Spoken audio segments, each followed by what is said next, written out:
නමෝ තස්ස භගවතු අරහතෝ සම්මා සම්බුද්දස්ස නමෝ තස්ස භගවතු අරහතෝ සම්මා සම්බුද්දස්ස නමෝ තස්ස භගවතු අරහතෝ සම්මා සම්බුද්දස්ස ශ්‍රද්ධා සම්පන්න පින්වතුනි, බුදුදහමට අනුකූල ධර්ම කරුණු ස්වල්පයක් ප්‍රකාශ කිරීමට බලාපොරොත්තු වන බැවින් ධර්ම ගෞරවය උපදවා එය ශ්‍රවණය කිරීමට සූදානම් වන්න. ජීවිතේ පුරාවටම යෙදී ඇති වැඩ කටයුතු බහුලයි. අද බොහෝ දෙනෙක් ධර්මය අහන්නේ නොයෙකුත් වැඩ කටයුතු කරගනිමින්. සමහරු කුස්සියේ උයන ගමන්, සමහරු පත්තරේ කියවන ගමන්, සමහරු ගෙදර දොර පිරිසුදු කරගන්න ගමන්. ඒ විදියට කිරීමෙන් බණ ඇසීමෙන් වෙන්නේ ධර්මයට අගෞරවයක්. ඒ නිසා ඒවායෙන් පොඩි විවේකයක් ගන්න. වෙන සිත එකලස් කොටගෙන ධර්ම කරුණු ශ්‍රවණය කොට තම තමන්ගේ ජීවිතය යහමගට ගෙන යන්න පළමුවෙන්ම අදිෂ්ඨාන කරගන්න. පින්වත්නි, මේ බුද්ධෝත්පාද කාලයේදී බුදු පියාණන් වහන්සේ ජීවමානව නොසිටියත් උන්වහන්සේ විසින් දේශනා කොට වදාළ උතුම් ධර්මය අද ජීවමානව පවතිනවා. බුදුන් වහන්සේ ලොව පාල නොවූයේ නම් අපට ඒ ධර්මය අසන්ට ලැබෙන්නේ නැහැ. අනන්ත කාලයක සිට විඳගෙන එන දුක් කන්දරාවෙන් අපට ගැලවෙන්නත් බෑ. ඒ නිසා ගෞතම බුදු පියාණන් වහන්සේ අපගේ එකම ශ්‍රේෂ්ඨ කල්යාණ මිත්‍රයාණන් වහන්සේය.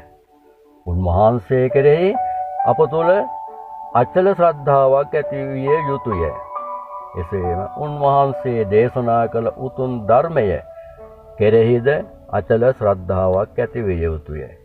ඒ උතුම් ධර්මයේ ශ්‍රවණය කොට උතුම් මගඵල ලැබූ ආර්ය උත්තමයන් වහන්සේලා කෙරෙහිත් අප තුළ ශ්‍රද්ධාවක් ඇති විය යුතුය. පින්වත්නි, බුදුන් වහන්සේ දේශනා කළ උතුම් ධර්මය නොවසූ ඒ ධර්මය අනුගමනය නොකරන අසෘතවත් පුතග්ජනයෝ අවිද්‍යාවෙන් හා තණ්හාවෙන් කටයුතු කරමින් තව තවත් දුකෙහිම ගිලෙනවා. ඇස, කන, නාසය, දිව, කය, මන යන ඉන්ද්‍රියන් ආයතන තත්ත්වයෙන් රූප, ශබ්ද, ගන්ධ, රස, පහස, ධම්ම යන බාහිර අරමුණු වලට පටිච්ච වීමෙන් භව සකස් කර ගන්නවා. භව කියන්නේ කර්ම බීජ නැත්නම් විඥාන බීජ සකස් කරගෙන සසර ගමන දිගටම පවත්වාගෙන යනවා. රාගයෙන්, ද්වේෂයෙන්, මෝහයෙන් සංකාර පවත්වා එකතු කරගන්නා සියලු දේ తాවකාලිකයි. ඒවා සාරයි, සැපයි කියා ආස්වාදනය කිරීමට අසෘතවත් පෘථග්ජනයා නිතින්ම පෙළඹී සිටිනවා.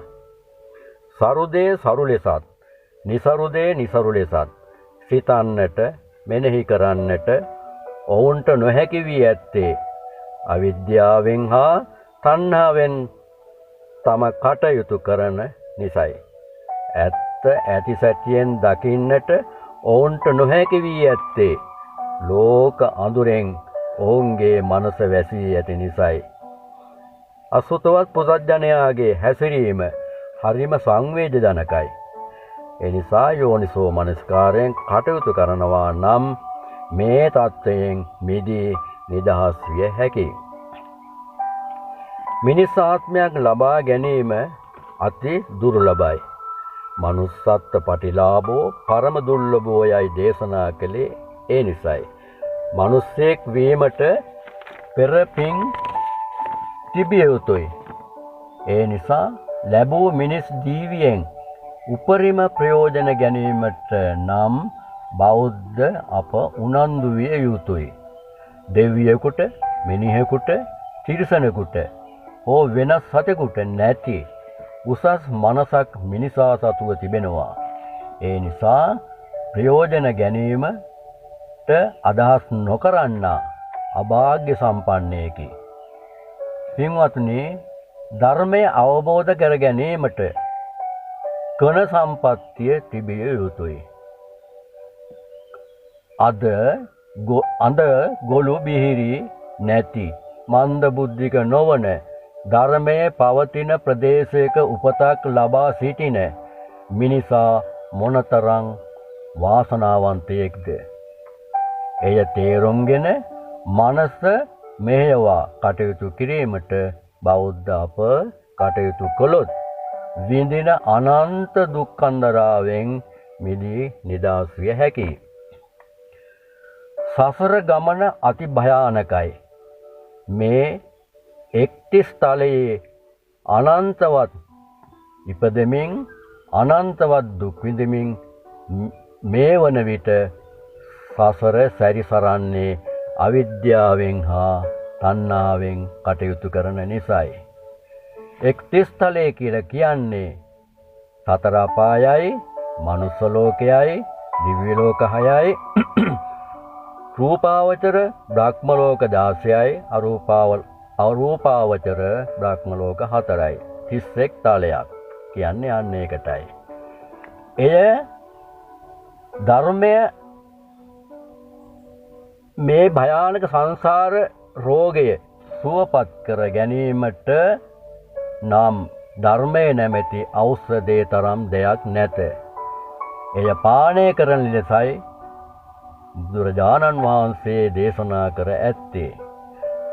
ධම්මෝ සදං සමන්නත්ති ඒතම් පිවත භික්කවේ යනුවෙන් මාගදියේ සඳහන් වන්නේ ඒ නිසයි. ධර්ම ඖෂධය බෙහෙතක්. සංසාර රෝගයට එකම බෙහෙත මේ ධර්ම ඖෂධයයි. ඒ නිසා ඒ ගැනත් පින්වත්නි කල්පනා කර බලන්න. බුදුරජාණන් වහන්සේ උතුම් බුද්ධත්වයේ ලබා දේශනා කළ පළමු ධර්ම දේශනාව තමයි ධම්සක් පැවතුම් සූත්‍රයයි. එෙහිදී උන්වහන්සේ ප්‍රකාශ කළා දේමේ භික්කවේ උබෝවන්තේ අනුපගම්ම මජ්ක්‍ධිමා පටිපදා යන උතුම් ධර්ම කරුණ අපේ ජීවිතයට ගලපා ගන්නටත් ඕන. එෙහිදී මජ්ජි කිව්වේ මත්වීමටයි. මා කිව්වේ මත්වීමෙන් මිදී නිදහස් වීමටයි. මත්තු පුජ්‍යලයාගේ මනස නිර්වුල් නැත. මත්පැම් මද්ද්‍රව්‍ය පානය කරන පුජ්‍යලයා ඇසිරෙන්නේ විකෘති මනසින් නේද? තමාගේ පොත් සෞඛ්‍ය තත්ත්වය විනාශ කර ගනිමින් අනුන්ගේ අප්‍රසාදයට ලක් වෙමින් අමනුස්ස ගති පුරුදු කරන ඔහු සතර අපායට මඟ පාදා ගන්නවා නේද?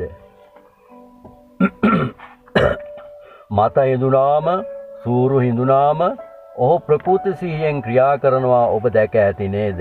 නමුත් බුදුන් වහන්සේ දේශනා කළ මජ්ජි හෙවත් මත්වීම ඊට වඩා භයානකයි. අද වර්තමාන සමාජයේ ඒ මත්වීම ප්‍රකටව පේන්න තියෙනවා. සමහරු කුලයෙන් මත් වෙනවා, බලයෙන් මත් වෙනවා, නිලයෙන් මත් වෙනවා, බුද්ධියෙන් මත් වෙනවා, ධනයෙන් මත් වෙනවා, උගත්කමින් මත් වෙනවා, රූපයෙන් මත් වෙනවා, දේපල වලින් මත් වෙනවා, පිරිස් බලයෙන් මත් වෙනවා. මේ ආදි වශයෙන් බොහෝ දේවල් වලින් මිනිස්සු මත් වෙනවා, උඩඟු වෙනවා, අහංකාර වෙනවා. ඒතම්මම ඒසෝ හමස්මි ඒසෝ මේ අත්තාති යනුවෙන් මම මගේ ආත්මය යන ආත්ම සංඥාවෙන් හා දෘෂ්ටියෙන් කටයුතු කරනවා. මරණ මංචකයේ දක්වා මේ ගති පුරුදු ගෙන යනවා. මත්පැන් පානය කර මත්තු පුජ්‍යලයාගේ මත්වීම සිඳී යාමෙන් తాවකාලිකව හෝ ඔහුගේ මනස නිරවුල් වුවත් ධර්මයේ සඳහන් අසෘතවත් පුජ්‍යලයාගේ මත්වීමෙන් ඔහුගේ මනස මරණය දක්වාම විකෘති වී මරණයෙන් පසුව දුගතියටම පත් වෙනවා. මේ ඊටාම භයානක කාරණයක්. එක උදාහරණයක් වශයෙන් නිලයෙන් මත්තුවෙකු ගැන සිතමු. ඔහු තම නිලයෙන් හිස උදුම්මාගෙන අහංකාරකමින් අන් අයව තඹ දොයිතුවකටවත් ගණන් නොගෙන තම නිලයේ බලය ලෝකයේ හමුවේ පහත් ලෙස ප්‍රදර්ශනය කරන ආකාරය මොනතරම් ලැජ්ජා සහගතද. ඒ වගේ අනෙක් මත්වීම් වලින්ද මිනිස්සාගේ මිනිස් ගුණධර්ම කිලුටු කර ගන්නවා නේද? ඒ නිසා යෝනිසෝ මනසිකාරයෙන් කටයුතු කරමින් තම තමන්ගේ දුර්වල පාපකාරී ගතිපුරුදු ඉවත් කර ගැනීමට ධම්මානුධම්ම ප්‍රතිපදාවේ යෙදෙන පින්වත් ඔබ යෙදෙන්නට පින්වත් ඔබ කවුරුත් හිතට ගන්නට ඕන. ලද දෙයින් සතුටු වෙලා නිහතමානී වෙලා ජීවිතය අර්ථවත් කර ගන්න. ඒ වගේම බුදුරජාණන් වහන්සේ ආමිස පූජාවට වඩා ප්‍රතිපත්ති පූජාව අගය කළා.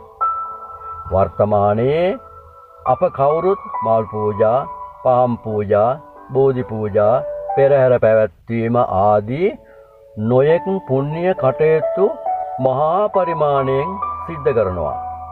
ඒ හැම එකක්ම කරනුයේ පින් රැස් කරගෙන සසර දුකෙන් මිදෙන්නටයි. ඒත් පින් පමණක් උපාදානය කරගෙන නිවන් දකින්න බෑ. තමන් රැස් කළ සියලු පින් දෙවියන් සහිත සියලු සත්වයන්ට අනුමෝදන් කිරීමෙන් කුසල් බවට පත් කරගත හැකි වෙනවා. නිවන් අවබෝධ කර ගැනීමට අවශ්‍ය වන්නේ කුසල්. මෙත්තා, කරුණා, මුදිතා, උපේක්ඛා යහපත් සිතුවිලි ඇතිවන්නේ එවිටයි. කෙලෙස් කුණු සලාහැර චිත්ත සංතානය පිරිසුදු කරගත හැකි වන්නේ එවිටයි. පුඤ්ඤ පාප පහිනස්ස කියන්නේ පින් පව් දෙකම ශේෂයක්වත් ඉතුරු නොකොට ප්‍රහීන කිරීමයි. පව් තිබුණොත් දුගතියේ ඉපදෙන්න වෙනවා. පින් ඉතිරි වුණොත් සුගතියේ උපදින්න වෙනවා. පින් පව් ඵල දෙන්න කොහේ හෝ ඉපදෙන්න සිද්ධ වෙනවා. ඉපදුනොත් සසර දික් වෙනවා. නැවතත් දුක උරුම වෙනවා. නිවන් අවබෝධ කර ගැනීම කල් යනවා. ඒ නිසා පින්වත්නි, බුදුන් වහන්සේ ඉපදීම මොහොතකටවත් අනුමත කෙලේ නැහැ. ඒ නිසා නිවන් අවබෝධ කර ගැනීම ඉක්මන් කිරීමටයි බුදුන් වහන්සේ ධර්මයේ දේශනා කළේ. ඒ ධර්මය අනුගමනය කිරීමෙන් නිවන් දොරටුව විවර කරගත හැකි නේද?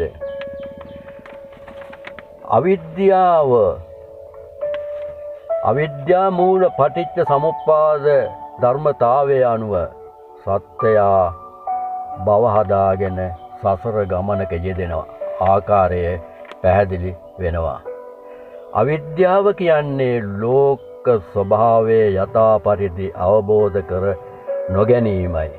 අවිද්‍යාව නිසා සංස්කාරද, සංස්කාර ප්‍රත්‍ය කොට විඥානයේද, විඥානය ප්‍රත්‍ය කොට නාම රූපද, නාම රූප ප්‍රත්‍ය කොට සලආයතනද, සලආයතන ප්‍රත්‍ය කොට පස්සද, පස්ස ප්‍රත්‍ය කොට වේදනාද, වේදනා ප්‍රත්‍ය කොට තණ්හාද, තණ්හා ප්‍රත්‍ය කොට උපාදානද, උපාදාන ප්‍රත්‍ය කොට භවද සකස් වෙනවා. ඒ භව හිතන්න. විඥාන බීජ, භව කියන්නේ විඥාන බීජ, ගති, කර්ම බීජ, උප්පත්ති බීජ, ආසව වලටයි. මේවා හේතුඵල ධම අනුව හේතුයි. හේතු කියන්නේ කර්ම බීජ. ඵලයක් දුක විඳින්න ඕන නම් හේතුවක් තියෙන්න ඕන. ඒ හේතු තමයි මේ කර්ම බීජ, විඥාන බීජ කියන ඒවා. මේ හේතු නිසා හටගන්නා ජාති, ජරා, ව්‍යාධි, මරණ ආදී සෑම දුකක්ම ඵල වේ. දුක නැමැති ඵලය නිරුද්ධ කිරීමට හේතු නිරුද්ධ කළ යුතුයි. මේ භව සකස් වන්නේ ඇස කන නාසය දිව කය මනස යන ආයතන යන්ට බාහිරෙන් ඇති රූප ශබ්ද ගන්ධ රස පහස ධර්ම යන අරමුණු පටිච්ච වීමෙන් ඒ අරමුණු ප්‍රිය අරමුණු ඒවා නම් ඒවාට පටිච්ච වී හදා ගන්නවා භව. ඒ අරමුණු අප්‍රිය නම් ඒවාට පටිච්ච වී භව හදා ගන්නවා.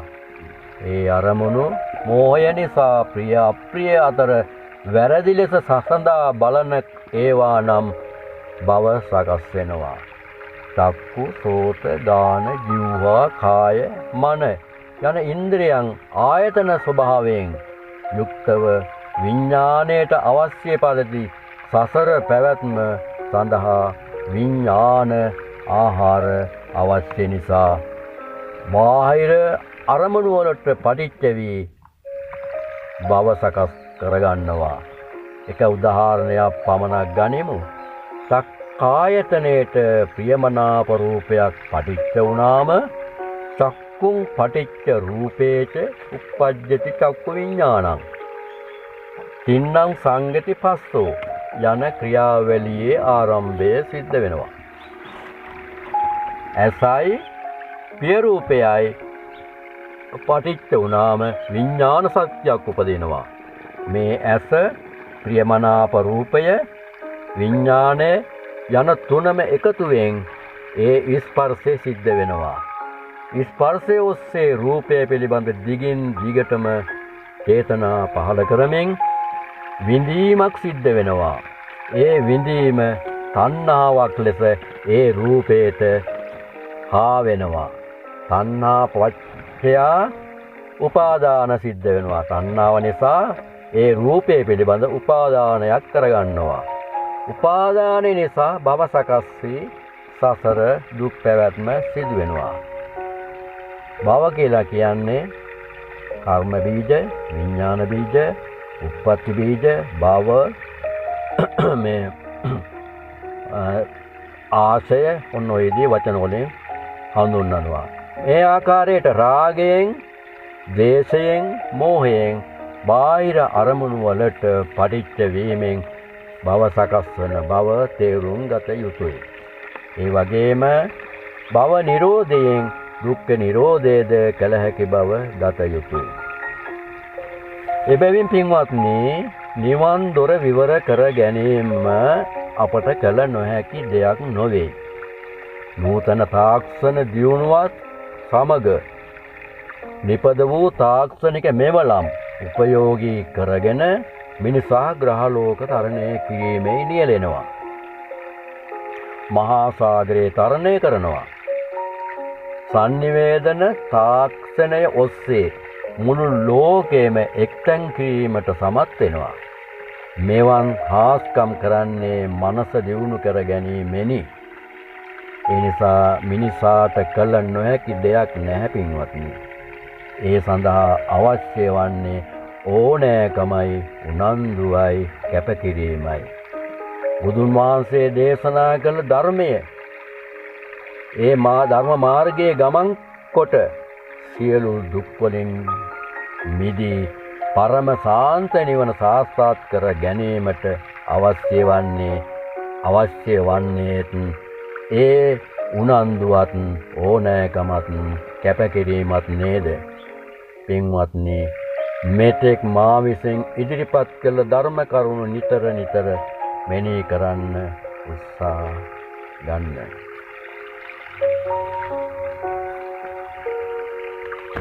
පින්වත්නි, කෘතඥ අප සියලු දෙනාම සසර අපායට වැටි දුක් විඳින්නේ නිවන් අවබෝධ කර ගැනීම සඳහා අනුගමනය කළ යුතු ධර්ම මාර්ගයේ හරියට නොදන්නා නිසායි. සතර අපායට නොවැටි බේරෙන්න නම් අවම වශයෙන් සෝතාපලයටවත් විය යුතුය.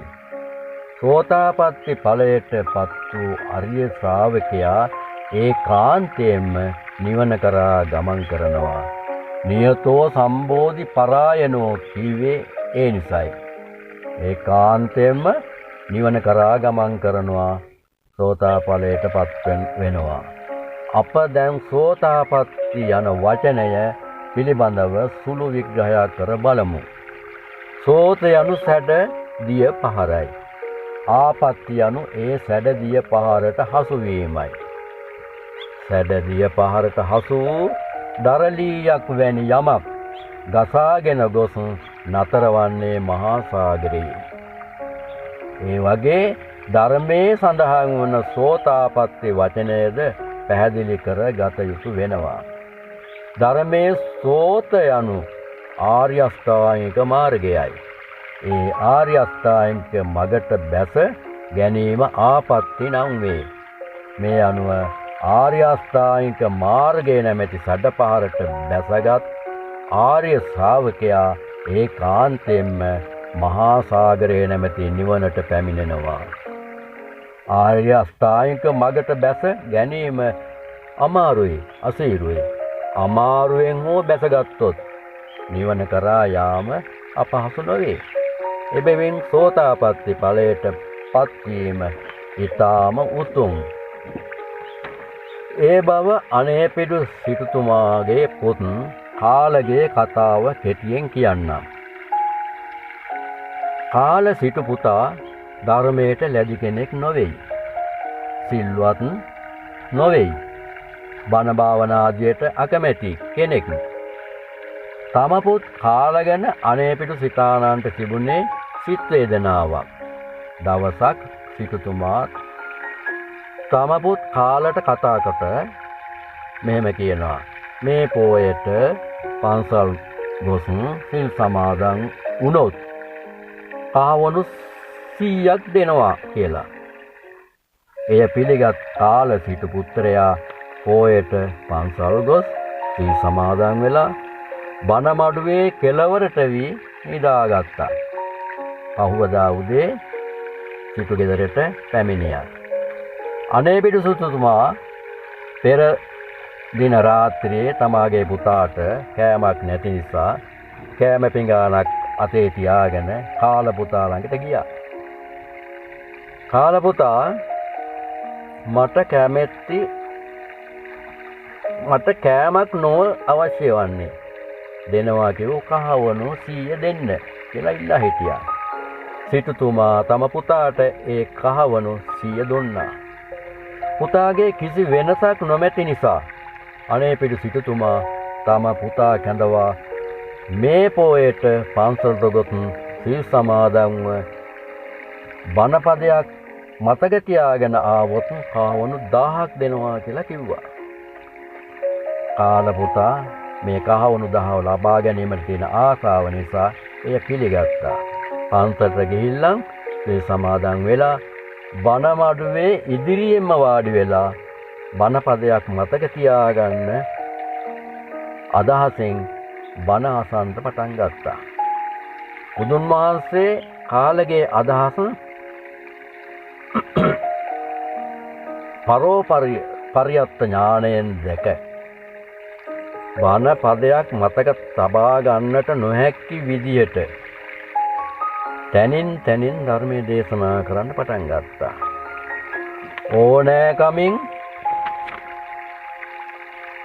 බණ ඇසූ නිසා කාල සිටුතුමා ධර්මය අවබෝධ කරගන්නට ඔහුට පුළුවන් වුණා.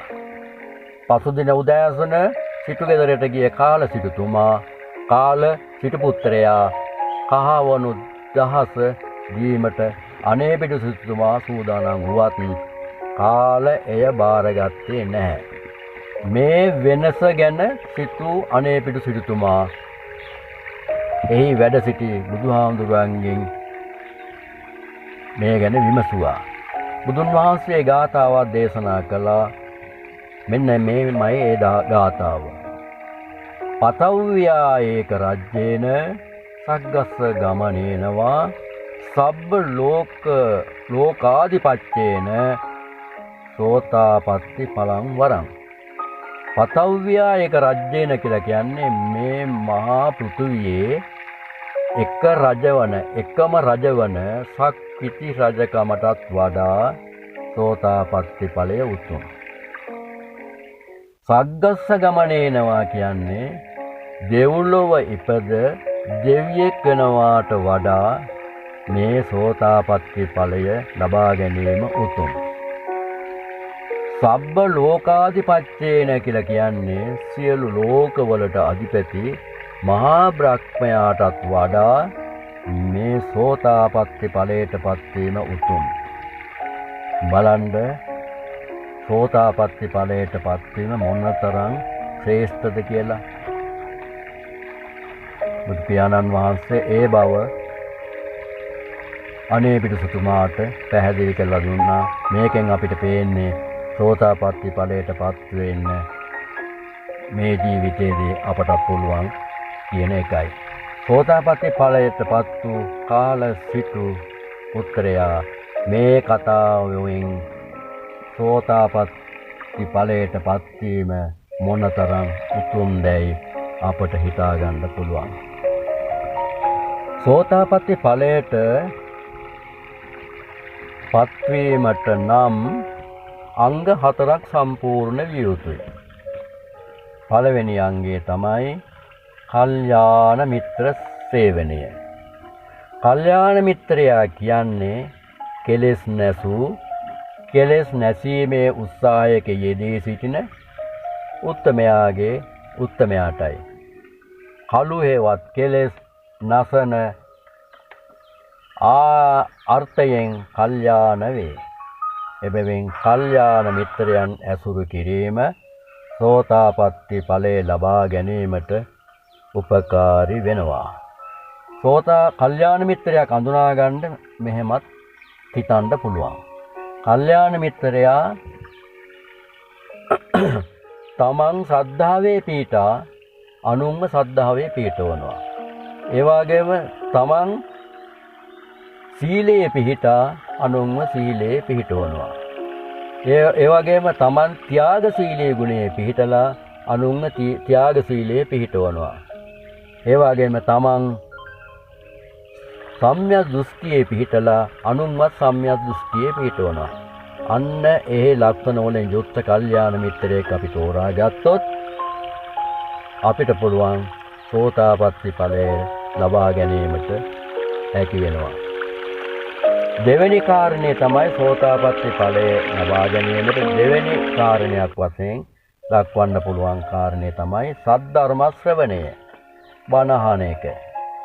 එවැනි කල්යාණ මිත්‍රයන් ඇසුරු කොට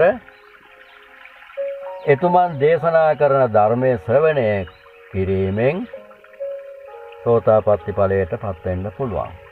සද්ධර්ම ශ්‍රවණය කරන්නේ නැතුව මේ සසර දුකෙන් ගැලවෙන්න ක්‍රමයක් නැහැ. සද්ධර්මයේ ශ්‍රවණය කිරීමෙන් අපිට උඟා ප්‍රයෝජන ලැබෙනවා. එකක් තමයි අසුතං සුතං. නොඇසූ දෙයක් අසන්ට ලැබෙනවා. සුතං පරියෝදපේති. අසන ලද දෙයක් වඩාත් පැහැදිලිව Tamanට වටහා ගන්න පුළුවන් වෙනවා. කංකං විතරති. සැකය දුරු වෙනවා. ධර්මයේ පිළිබඳ යම් සැක තියෙනවා නම් ඒවත් දුරු වෙලා යනවා. දිට්ඨින් උජුං කරති. වැරදි දෘෂ්ටි වල ඉන්නවා නම් ඒ වැරදි දෘෂ්ටි වලින් මිදිලා නිවැරදි දෘෂ්ටියේ පිහිටන්න පුළුවන් වෙනවා. චිත්තමස්ස පසීදෙති. තම ධර්මයේ පිළිබඳ තමන්ගේ සිත බොහෝ දුරට පැහැදෙනවා. මේ නිසා සද්ධර්ම ශ්‍රවණය කරන පුජ්‍යලයා මේ අංග වලින් යුක්ත වෙලා මේ ප්‍රයෝජන ලබා ගන්න නම් හොඳින් බණ අහන්නට ඕනේ. ඒක අපිට සෝතාපට්ටි ඵලය ලබා ගන්නට බොහෝසේ උදව් උපකාර වෙනවා.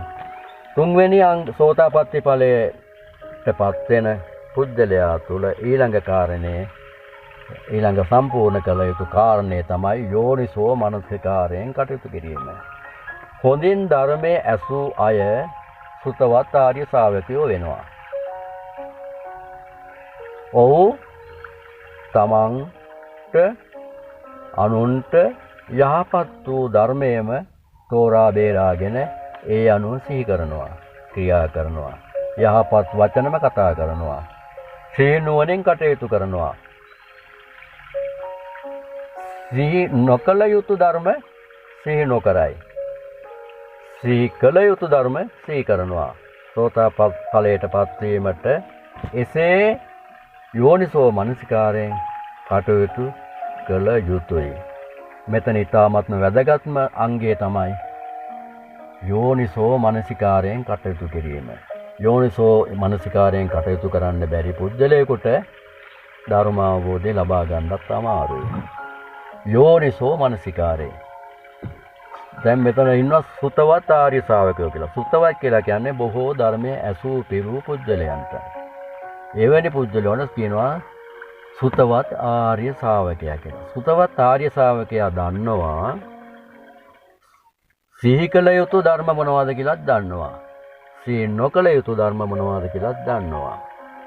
ඒ නිසා සිහි කළ යුතු ධර්ම සිහි කරනවා. සිහි නොකළ යුතු ධර්ම සිහි කරන්නේ නැහැ. තව ටිකක් පැහැදිලි කරලා දෙනවා නම් මේ සුතවත් ආර්ය ශ්‍රාවකයා යම් ධර්මයක් සිහි කිරීමෙන් නූපං කාමාශ්‍රව නූපදීද උපං කාමාශ්‍රව ප්‍රහීන වේද ඒ ධර්මයේ සිහි කරනවා. ඒ වගේම සුතවත් ආර්ය ශ්‍රාවකයා යම් ධර්මයක් සිහි කරනවා නම් සිහි කරන විට නූපං භවආශ්‍රවයන් නූපදීද ඒ නූපදින භවආශ්‍රවයන් ප්‍රහීන වේද ඒ ධර්මයේ සිහි කරනවා. ඒ වගේම යම් ධර්මයක් සිහි කිරීමේදී නූපං අවිජ්ජාශ්‍රවයන් නූපදීද උපං අවිජ්ජාශ්‍රවයන් ප්‍රහීන වේද ඒ ධර්මයේ සිහි කරනවා. අන්නේ ධර්මයේ සිහි කළ යුතු ධර්මයේ සිහි කරනවා කිව්වේ අන්න ඒකයි. සිහි නොකළ යුතු ධර්ම සිහි කරන්නේ නැහැ. සිහි නොකළ යුතු ධර්ම සිහි කරන්නේ නැහැ. මොනවද ඒ ධර්ම? යම් ධර්මයක් සිහි කිරීමේදී නූපං කාමාශ්‍රවයන් උපදීද උපං කාමාශ්‍රවයන් වැඩි දියුණු වේද ඒ ධර්මයේ සිහි කරන්නේ නැහැ. ඒ වගේම යම් ධර්මයක් සිහි කිරීමේදී නූපං භවආශ්‍රයන් උපදීද උපම් භවආශ්‍රයන් වැඩි දියුණු වේද ඒ ධර්ම සිහි කරන්නේත් නැහැ. ඒ වගේම යම් ධර්මයක් සිහි කිරීමේදී නූපං අවිජ්ජාශ්‍රවයන් උපදීද උපං අවිජ්ජාශ්‍රවයන් වැඩි දියුණු වේද ඒ ධර්මයක් සිහි කරන්නේ නැහැ. අන්න සුද්ධවත් ආර්ය ශ්‍රාවකයා යෝනිසෝ මනසිකාරයෙන් කටයුතු කරන්නේ ඔන්න ඔය ආකාරයටයි.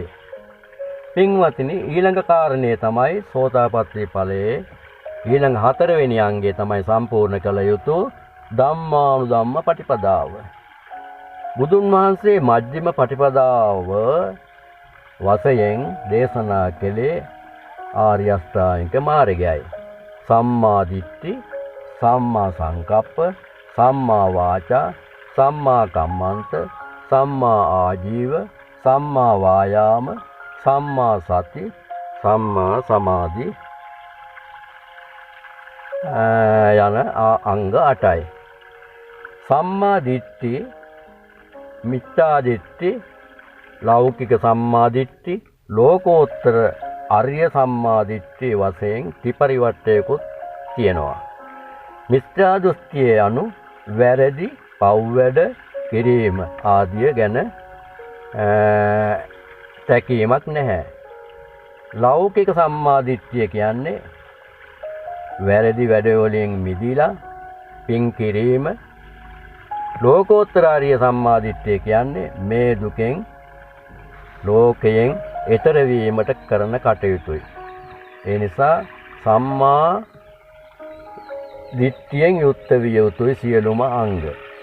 සම්මා දිට්ඨිය කියන්නේ මේ දුකෙන් මිදීමට තමන් මේ දුක් වලින් මිදිලා සසරෙන් මිදිලා දුකෙන් මිදිලා එතර වීමට ගන්නා දෘෂ්ටියක් දැකීමක්.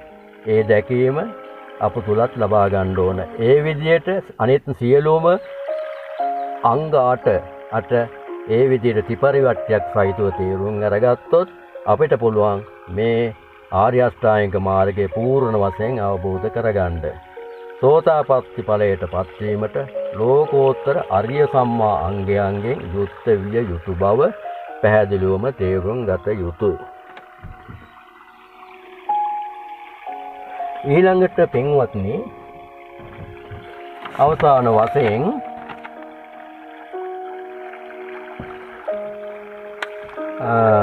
මෙතෙක් මා විසින් ඉදිරිපත් කළ ධර්ම කරුණු නිතර මෙනෙහි කරන්න උත්සාහ ගන්න.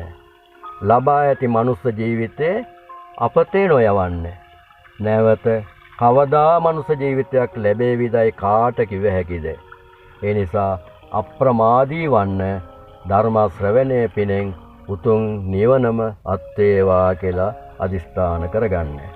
මේ ධර්ම කරුණ සෙවණය කිරීමේ පුණ්‍ය ශක්තියෙන් බලයෙන් දෙවියන් සහිත සකල ලෝකයාට ධර්ම අවබෝධය ලැබේවායි අදිෂ්ඨාන කරගන්න. ඒ වගේම මා මේ ධර්ම කරුණ ඉදිරිපත් කිරීමේදී ත්‍රිවිධ රත්නය කෙරේ යම් ප්‍රමාද දෝෂයක් ඇති වුණා නම් මම ඒවාට සමාව ගත යුතු වෙනවා. ඒ නිසා මම මේ ගාථාව කියලා ත්‍රිවිධ රත්නයෙන් සමාව ආයද සිටිනවා. කායේන වාචා චිත්තේන පමාදේන මයා කතං අච්චයං කම මේ බන්තේ බුරි පඤ්ඤ තථාගත. කායේන වාචා චිත්තේන පමාදේන මයා කතං අච්චයං කම මේ ධම්ම සම්නින්දික අකාලික. කායේන වාචා චිත්තේන පමාදේන මයා කතං අච්චයං කම මේ සංඝ සුපටිපන්න අනුත්තර. සියලු දෙනාටම යහපතක් වේවා, ධර්ම අවබෝධය ලැබේවා. මේ ධර්ම කරුණු ඉදිරිපත් කළ මම දී අල්විස්